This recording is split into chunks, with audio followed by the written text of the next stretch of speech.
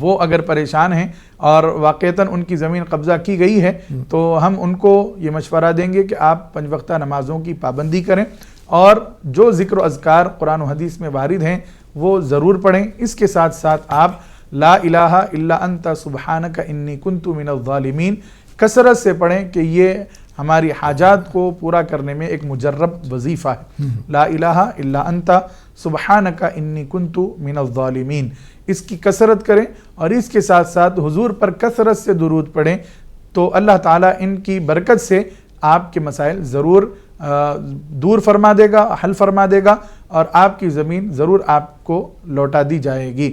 آپ پر لازم ہے کہ آپ نمازوں کی پابندی کریں، اللہ سے خوب دعائیں کریں اور اس کے بعد وظائف کا اہتمام کریں. ہمارے پاس ایسا ہوتا ہے کہ ہم صرف وظیفوں میں رہ جاتے ہیں لیکن نمازوں کی ہمارے پاس کوئی اہمیت نہیں ہوتی، ہم اس کی کوئی پابندی نہیں کرتے ہیں. جبکہ حضور پاک علیہ الصلوۃ والسلام نے ارشاد فرمایا من ترک الصلاۃ فقد کفر، من کفر الصلاۃ متعمدا فقد کفر او کما قال علیہ الصلوۃ والسلام.